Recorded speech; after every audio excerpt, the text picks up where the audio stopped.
Sedentary lifestyle जीती हूँ। मैं सुबह उठती हूँ, मैं अपना गाड़ी में आती हूँ, आके अपने लेक्चर्स लेती हूँ। लेक्चर्स लेने के लिए या तो मैं सिटिंग पोजीशन ले रही हूँ या मैं मेनली स्टैंडिंग पोजीशन ले रही हूँ। इसके बाद मैं अपने घर जा रही हूँ, घर जाके अपना डेली रूटीन का काम कर रही हूँ, which is not actually exhausting and not reaching the range of movements. ठीक है, मैं कुछ बैठ के अपना हाथ ऊपर नीचे नहीं करती, अपने ट्रंक को बैठने, इतना मेरा कोई exhausting as a teacher as a house में मेरे को कोई काम नहीं है। तो मेरा सेडेंटरी लाइफस्टाइल है, मैंने कभी इस तरीके से टो टच किया ही नहीं। फॉर सेक ऑफ एग्जाम्पल मुझे ज़रूरत ही नहीं पड़ी, मैं मजदूर नहीं हूँ कि मुझे बैठ के सामान उठाना पड़ रहा है, तो मैंने इतना कभी ध्यान नहीं दिया। तो इसमें मेरा क्या होगा, मेरा क्या आप सबका क्या होगा कि almost 80% people have their hams tightness. Hams tightness का मतलब होता है हैमस्ट्रिंग का टाइटनेस। बीमारी नहीं है, कंडीशन नहीं है, लेकिन सबकी है, क्योंकि मैं उस रेंज में काम ही नहीं करती हूँ।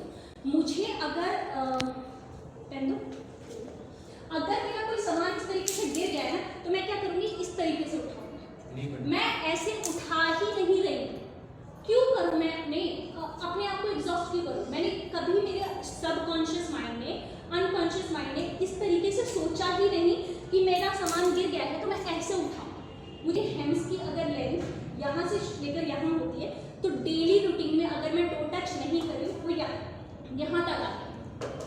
इसका रिजल्टेंट क्या है, मेरी रेडियल एक्टिविटीज अफेक्टेड हुई नहीं हुई, लेकिन कल को मुझे कोई योगा का आसन बोल दे करने के लिए, या फिर कोई मुझ पर कंपल्सन डाल दे कि आपको टो टच करें, या फिर एज अ थेरेपिस्ट कोई बंदा आया और उसने मुझे बोला कि आपकी बैक की मसल्स के लिए ज़रूरी है, आपको ये चीज़ करना है, तो मेरे लिए वो टफ है।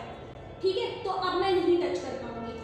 तो इसको हम बोलते हैं नॉर्मली टाइटनेस, मतलब मसल का अपनी लेंथ से 10-20% शॉर्टेंड हो जाना, which is not compromising your body structure और योर फंक्शन। हम कहाँ पे ज़्यादा घबराते हैं, जब मेरा फंक्शन ऑल्टर हो गया। Until unless my function is not altered, I am good enough. मुझे थोड़ा दर्द भी होता है, मैं चला पाजू कब हुआ, मुझे चोट लगी, ठीक है, मुझे चोट लगी, अब मेरी मसल्स में दर्द हुआ, या जॉइंट में दर्द हुआ, या पर्टिकुलर किसी स्ट्रक्चर में दर्द हुआ, वो स्ट्रक्चर आपको ये कह रहा है। दर्द का मतलब क्या है, what do you mean by pain? Pain is actually there to restrict the movement. किसी I mean pain right now, do not perform this particular activity.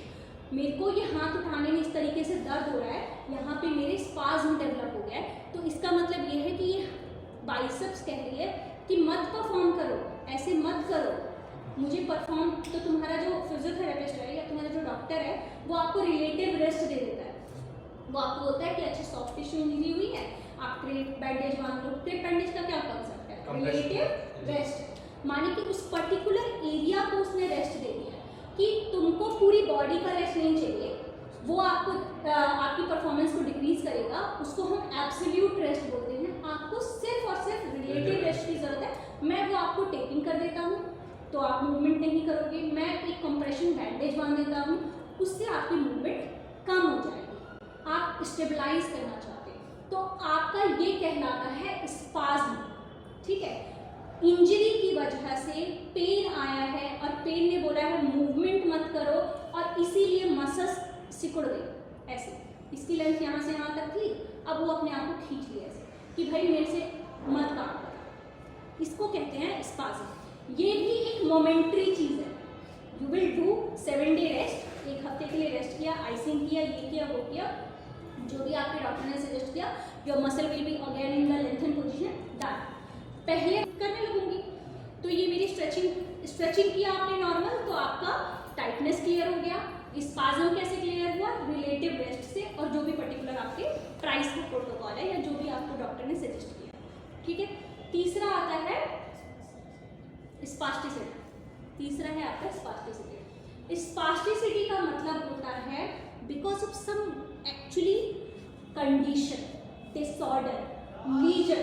The lesion could be upper neuron lesion, lower motor neuron lesion. ठीक है, ये दोनों में से अगर कोई है, अब इसमें अलग अलग है कि अपर मोटर न्यूरॉन लीजन है। अपर मोटर न्यूरॉन लीजन का मतलब होता है if my cerebrum is involved because of any reason, it will create kind of spasticity। और अगर मेरा लोअर मोटर न्यूरॉन लीजन है, स्पाइनल कॉर्ड इन्वॉल्व है, तो इट विल गिव यू फ्लेसिडिटी। अब दोनों में डिफरेंस पहले बताओ। एक तो लूज हो जाएगा बहुत, 10% होना 0 हो जाता है, वो हो गया फ्लेसिडिटी, और 10% होना बहुत हाई हो जाता है। गुड, हाई हो जाए, tone is a optimal tone to maintain a kind of posture. अगर मुझे हाथ में इस पेन को होल्ड करना है और मैं हाथ को इस तरीके से रखना चाहती हूँ, इट मीन्स मेरे बाइसेप्स में जो कि एंटागोनिस्ट मसल है और मेरे ट्राइसेप्स में जो कि एगोनिस्ट मसल मेरी बाइसेप्स और एंटागोनिस्ट मसल मेरी ट्राइसेप्स, इन दोनों ने एक ऑप्टिमल कंट्रैक्शन लेके रखा हुआ है और इसको टोन बोलते हैं, नॉर्मल टोन। ठीक है, दूसरा हुआ हाइपरटोनिया। हाइपरटोनिया बोलो या स्पास्टिसिटी बोलो, मतलब इस टोन को इतना ज़्यादा बढ़ा दिया गया है किसी रीज़न की वजह से। उसका रीज़न मैं दे देती हूँ, अपर मोटर न्यूरॉन लीजन। आपके सेरेब्रम में कोई कहानी चली और जिसकी वजह से आपको स्पास्टिसिटी या हाइपरटोनिया डेवलप हो गया। तो जब हाइपरटोनिया डेवलप होगा तो क्या होगा, हाथ फिक्स हो जाएगा, मसल टाइट हो गई, टाइटनेस का ज़्यादा क्या हुआ, स्पास्टिसिटी हो गई, ऐसे हो गया। अब तुम कितना भी एज अ थेरेपिस्ट या एज अ एक्सटर्नल फोर्स आप मुझको डालते रहो, मैं ले नहीं पाऊंगा, इस तरीके से अपना हाथ खोल नहीं पाऊंगा। दिस इज कॉल्ड हाइपरटोनिया और स्पास्टिसिटी। हाइपोटोनिया क्या है, टोन है ही नहीं, जैसा कि इन्होंने बताया जीरो है, तो ये मेरा अब जीरो है तो मैं हाथ में कुछ पकड़ नहीं पाऊंगी, ये लूज रहेगा, ये बिल्कुल लूज रहेगा और ये गिरा रहेगा। आखिरी है कॉन्ट्रैक्चर। सब कुछ ट्रीट होगा, कॉन्ट्रैक्चर ट्रीट नहीं होगा। कॉन्ट्रैक्चर बोन के फ्रैक्चर से ट्रीट होगा, क्योंकि तुम कितना मैनुअल फोर्स लगाओगे, कितना एक्स्ट्रा बोन। कॉन्ट्रैक्चर का मतलब होता है दो bones have been fused, you can't manipulate with bone, okay. This is called permanent. इसको रिलीज कैसे करते हैं, सर्जरी। आप रिलीज करो, इसको काटो, लंबाई दो, आप ग्राफ्ट निकालो कहीं से, वहां पे चिपकाओ एंड देन यू रिलीज। इसका भी बेस्ट एग्जांपल है टीए रिलीज, जो कि स्पास्टिसिटी में करते हैं।